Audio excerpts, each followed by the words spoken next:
The Story of Civilization, Part 2, The Life of Greece, being a history of Greek civilization from the beginnings and of civilization in the Near East, from the death of Alexander to the Roman conquest, with an introduction on the prehistoric culture of Crete by Will Durant. Chapter 12, Work and Wealth in Athens. Section 2. Industry. Out of the earth come minerals and fuels as well as food. Lighting is provided by graceful lamps or torches, burning refined olive oil or resin, or by candles. Heat is derived from dry wood or charcoal, burning in portable braziers.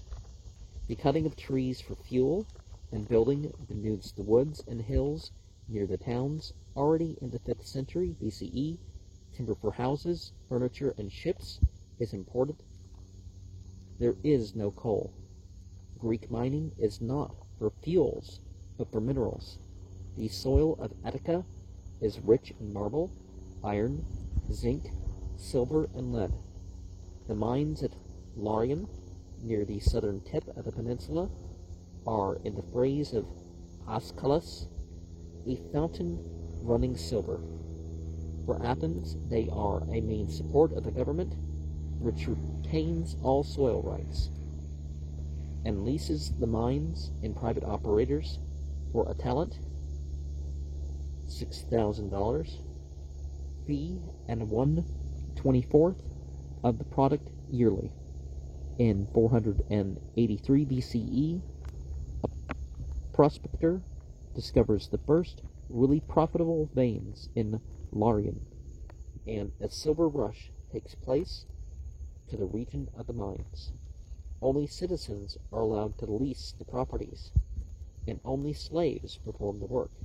The pious Nicias, whose superstition will help to ruin Athens, makes $170 a day by leasing 1,000 slaves to the mine operators at a rental of 1 obol, 17 cents, each per day.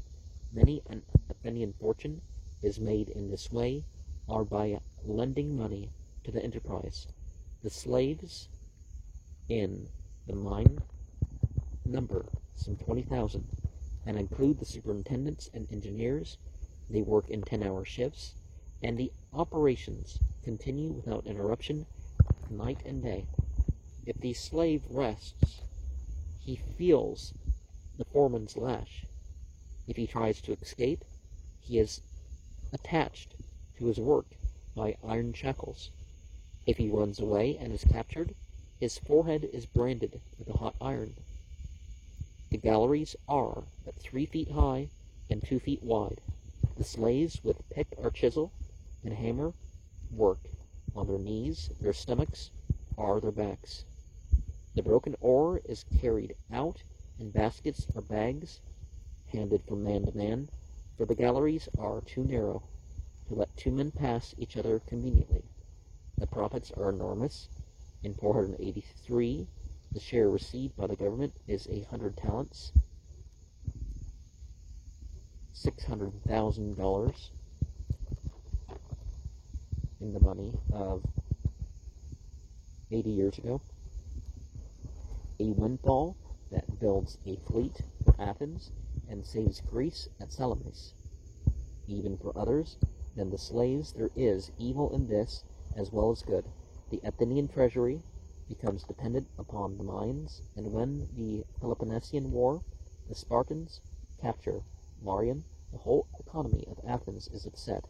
The exhaustion of the veins in the 4th century cooperates with many other factors in Athenian decay, for Attica has no other precious metal in her soil. Metallurgy advances with mining. The ore at Laurium is crushed in huge mortars with a heavy iron pestle worked by slave power. Then it goes to mills where it is ground between revolving stones of hard trachyte, and then it is sized by screening. The material that passes through the screen is sent to an ore washer, where jets of water are discharged from cisterns upon inclined rectangular tables of stone covered with a smooth thin coat of hard cement. The current is turned at sharp angles, where pockets snare the metal particles. The collected metal is thrown into small smelting furnaces, equipped with blowers to raise the heat. At the bottom of each furnace are openings through which the molten metal is drawn. Lead is separated from the silver by heating the molten metal on couples of porous material and exposing it to the air. By this simple process, the lead is converted into litharge and the silver is freed. The process of smelting and refining are competently performed, for the silver coins of Athens are 98% pure. Laurium pays the price of the wealth it produces, as mining always pays the price for metal industry. Plants and men wither and die from the furnace fumes, and the vicinity of the works becomes a scene of dusty desolation. Other industries are not so toilsome. Attica has many of them now, small in scale, but remarkably specialized. It quarries marble and other stones. It makes 1,000 shapes of pottery. It dresses hides in great tanneries, like those owned by Cleon, rival of Pericles, and Anatus, accuser of Socrates. It has wagon makers, shipbuilders, saddlers, harness makers, shoe manufacturers. There are saddlers who make only bridles, and shoemakers who make only men's or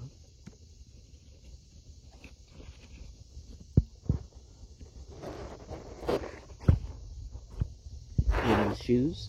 In the building trades are carpenters, molders, stone cutters, metal workers, painters, veneers.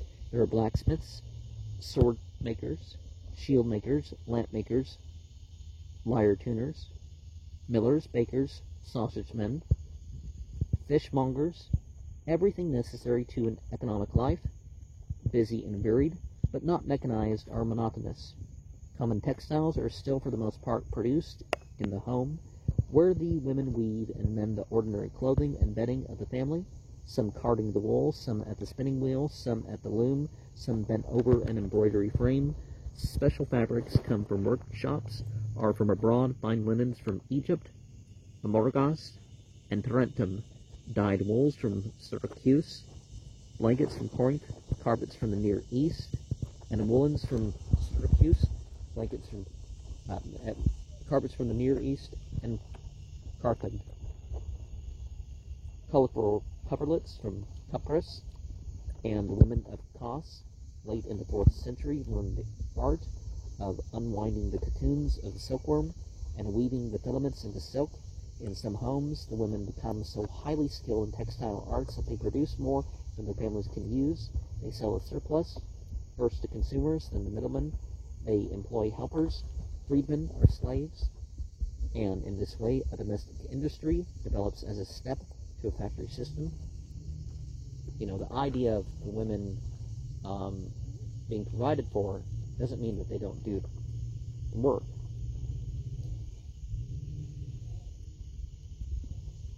Such a system begins to take form in the age of Pericles. Pericles himself, like Alcibiades, owns a factory. No machinery is available, but slaves can be had in abundance. It is because muscle power is cheap and there's no incentive to develop machinery.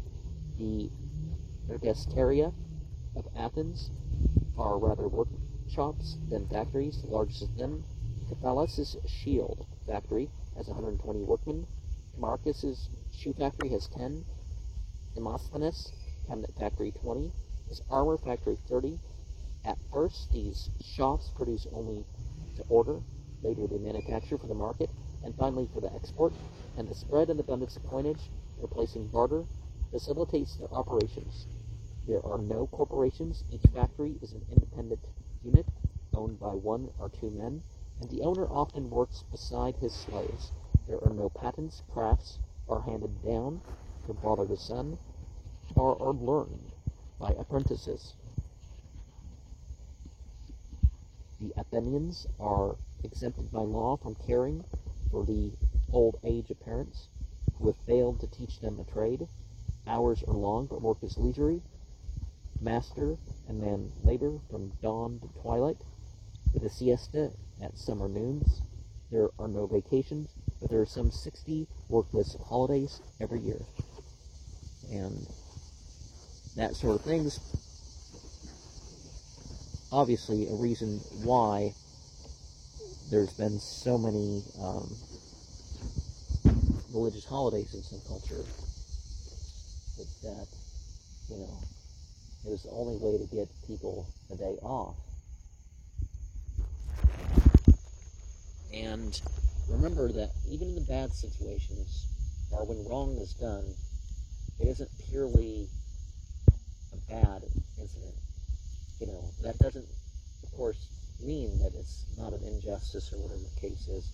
And, you know, more recently, as when I filmed this, there's been all sorts of uproar about, oh, well, there were some benefits from this for the people who were of this. And it's like, yeah, that's not saying that it was right, or it should have been done, or there couldn't have been better.